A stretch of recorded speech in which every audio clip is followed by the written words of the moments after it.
Hey Jason, Oh, hey Daniel, how you doing? hey brother, all good man. How about you? Good, good.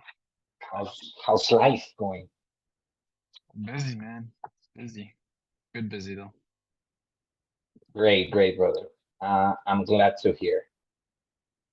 All right, so actually we're going to discuss a little bit about your last two last two properties under contract, which happened in August.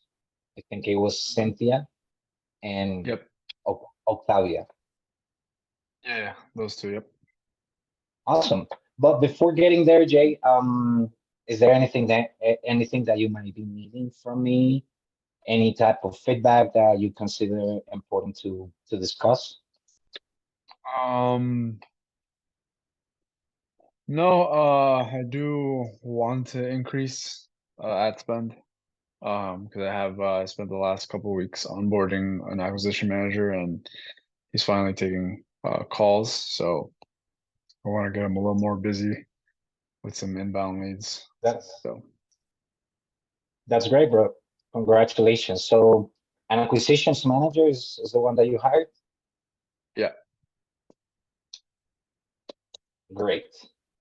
So you're gonna focus more only on closing, or He's you're he's gonna gonna still do calls? I'll still take calls, but I'm training him to, replace me as the acquisition manager. That's So I great. did a lot. That's I great. did So you want some. to focus? I did some Go ahead. I'm sorry. restructuring. Yeah, I did some restructuring where I got rid of my lead manager. And I didn't get rid of her. I made her a follow-up specialist instead of a lead manager. So she's not getting any more new leads. All the leads are going to go straight to the acquisition manager, and they're going to set their own appointments and make the offers. Um, so yeah, That's great, man. That's great. And once they're ready, let's say at the level you want them to be, what you're gonna focus on. You're gonna be only focusing on dispositions and stuff like that.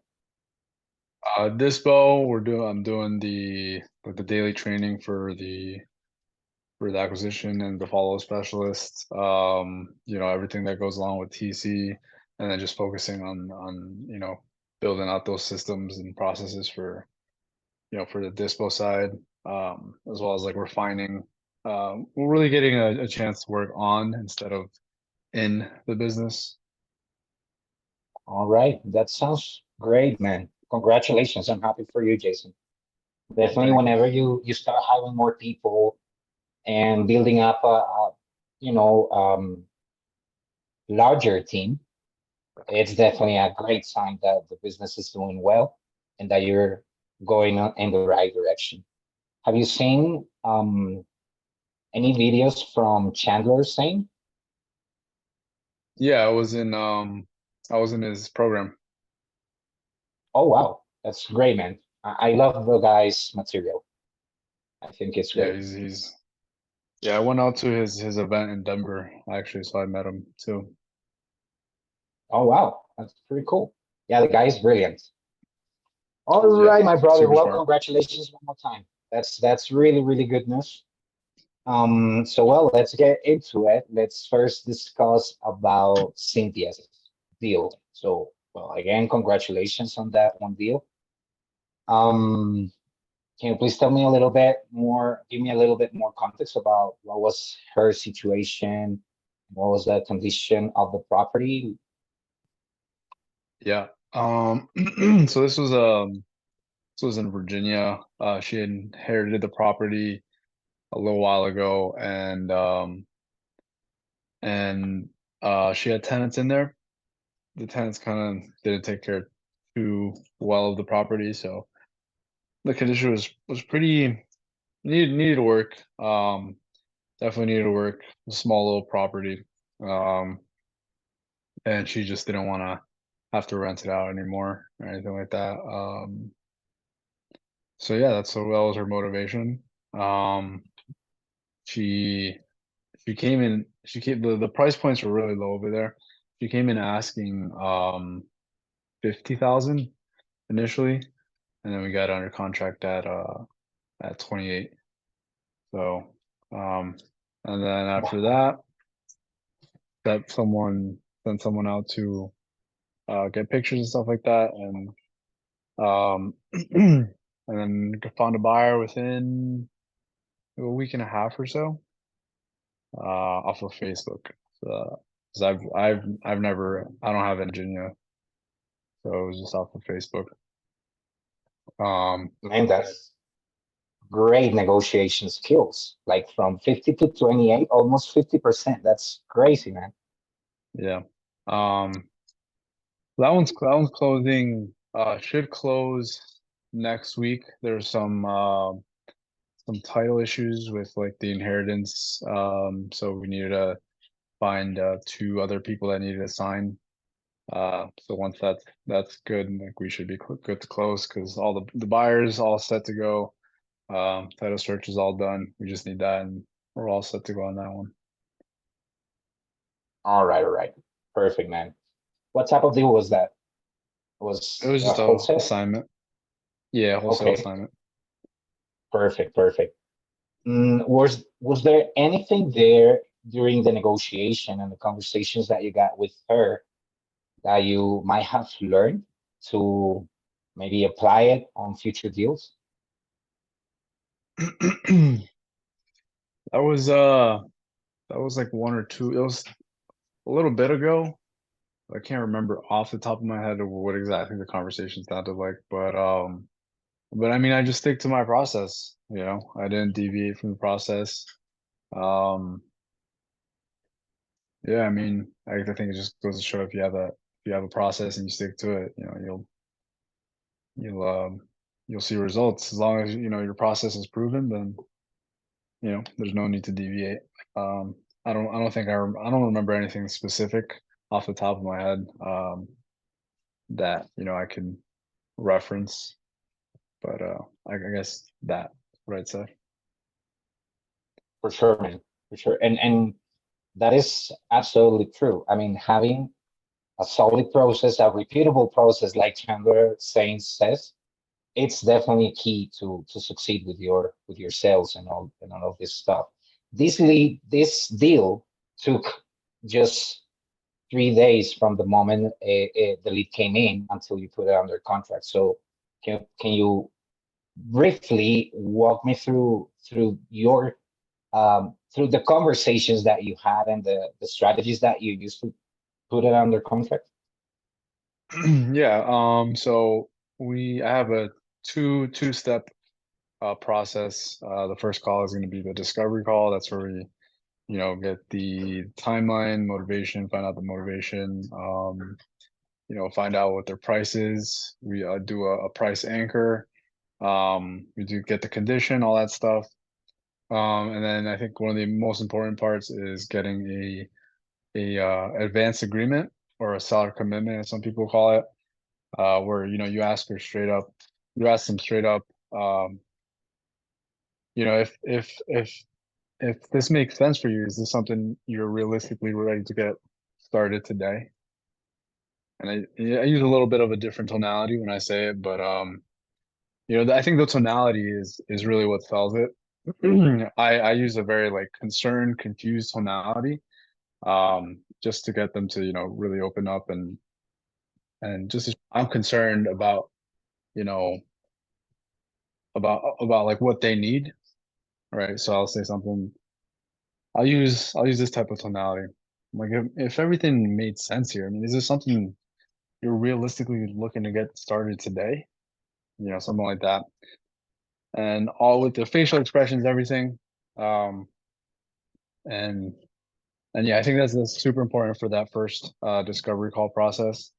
And then from there, once we have that commitment, once we have a price anchor and everything else, then we can underwrite the property if we haven't already. Either put them on hold or set up an appointment.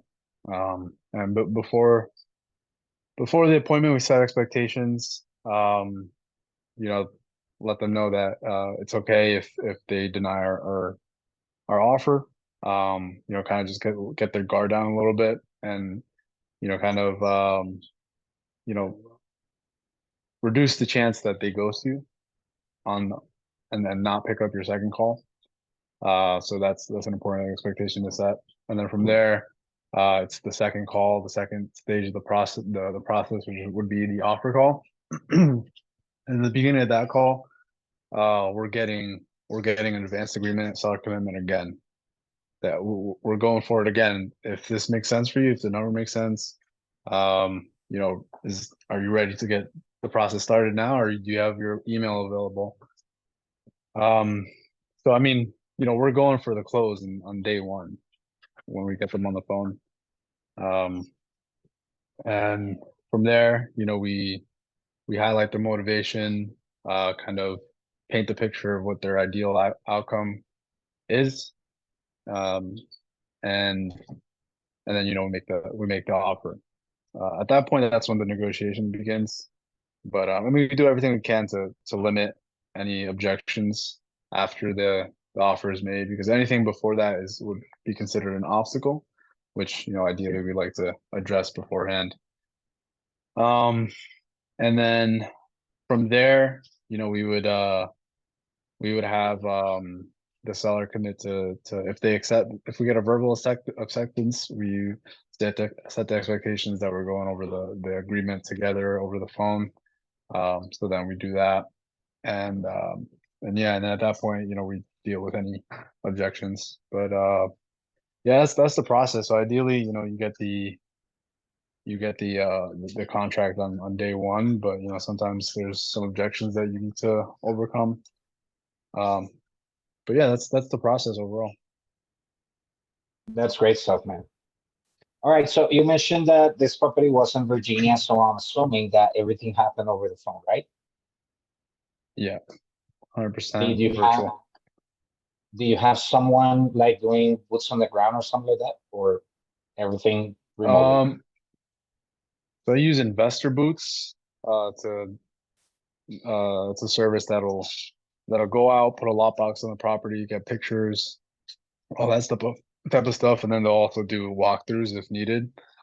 So I mean, I just use them because it's super convenient. They're pretty much, and this was a bit rural, so I was surprised that they even service that area. But yeah, Investor Boots it's your boots on the ground nationwide. That is great. Never heard of them. So I'm going to research a little bit because that might be a great resource for a lot of people doing like nationwide marketing and stuff like that. Yep. That's great, great stuff. All right, Jay. So potential, did that property close already, or do you still marketing it? No, so I have the buyer line. Everything's lined up, like I mentioned before. There was just a bit of a hold up with needing 2 more signatures, but we're getting those, and then we should be set to close next week. Oh, that's great. How much is going to be the ROI, more or less? Well, the assignment, I don't know about ROI per se. Yeah. Well, right now I'm running about, I believe it's 12 offhand. I believe it's 1,200 per contract. And this one's gonna be 6,000. So what is that? It's a 4x. That's great, man. Congratulations, brother. All right, now let's talk about Octavia's deal. So Mhm. what was the motivation, the condition of the property? Yeah, so that one's interesting too. Property, she had there's almost identical stories actually. She inherited the property, and Oh, she let family move in there, and the family just like did not take care of the property, was not paying. And then once they finally once she got them out, she just didn't have the money to do the renovations, or she didn't want to do the renovations. And she also had a bad experience with tenants, so she just wanted to kind of get rid of it. Um, yeah, all that right. was the This story on was that one. also okay, okay. And this one was also a wholesale deal? Yeah, this one's also should be closed next week too, actually. Well, that's great, man. How do you follow up after putting the property under contract, sometimes, clients, already have the signature, so they cannot forget about it and they don't follow up. And many times when they don't follow up, feels just fall through. So how do you follow up once they sign up the contract? Yeah, so I let them know.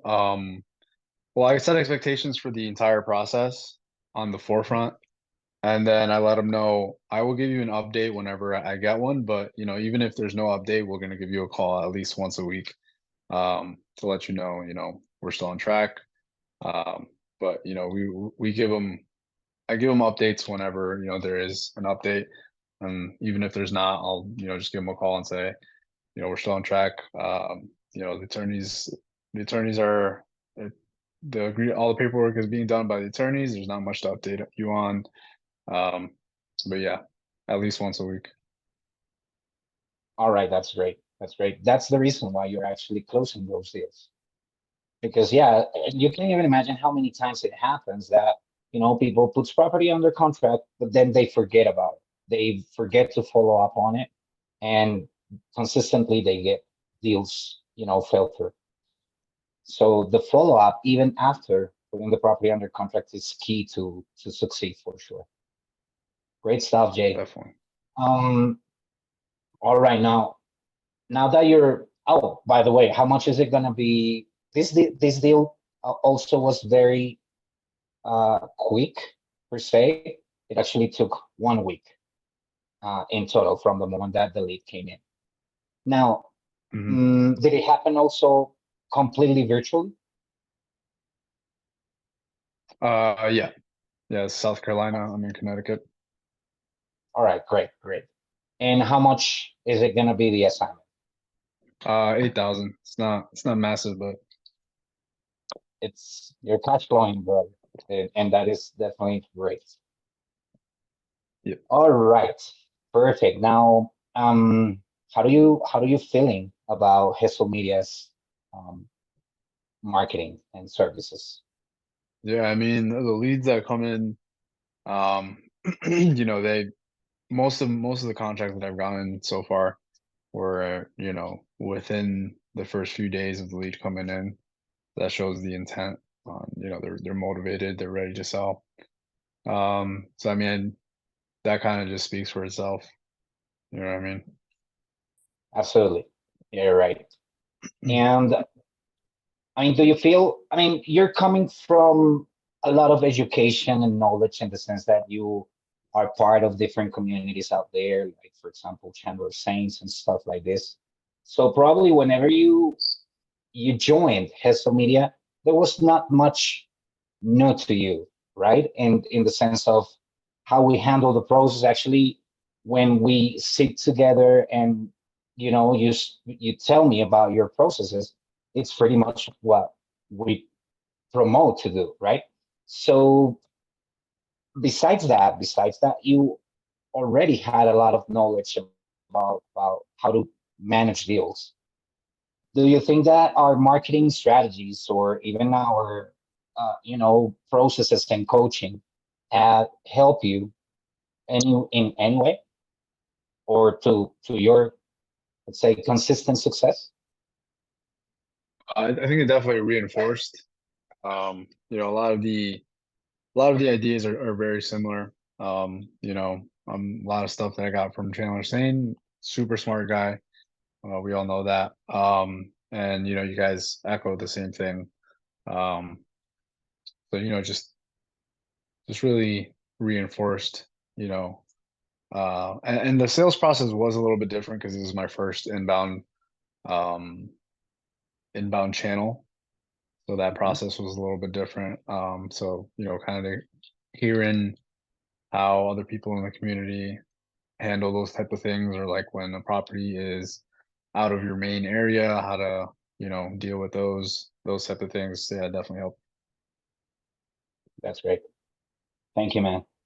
Mm, do you think that you're doing something slightly different to others that is helping you succeeding more? No, I don't, to be honest.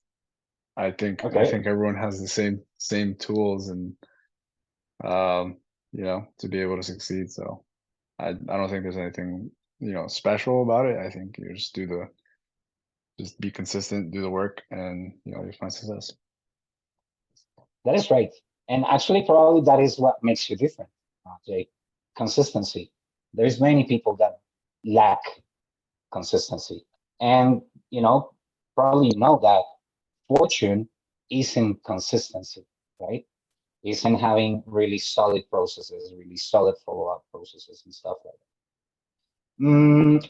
Would you have a piece of advice for, investors that are pretty much just starting up in this world? Mm, I would say, and I've said this before. I think learning sales and all of its nuances, super important. Because marketing you can hire out with, which is exactly what I do with Hesel. But when it comes to closing and conversions, I think that that's up to you. Um, having a process, refining your process as you go, learning tonality, those types of things, and being the voice of you know of solutions for the sellers.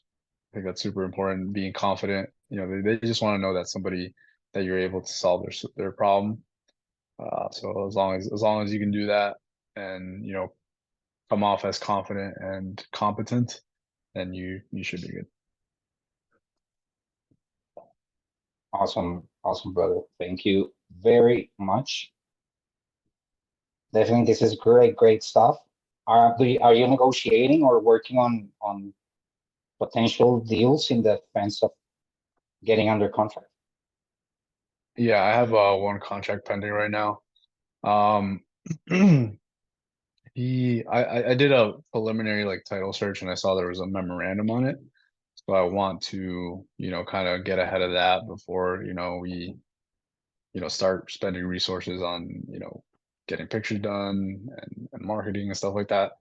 So, but yeah, he's on board. He already gave me the verbal, but we want to make sure that, we get that memorandum removed, so that we can move forward. But yeah, we got another one in the pipeline. Uh, two, yeah, one or two in the pipeline there. That is great, man. Congratulations, brother. You're doing great, and you're making the agency super proud for sure. All right, Jay. Thank So you. thank you very much, brother, for sharing your insights and your knowledge. As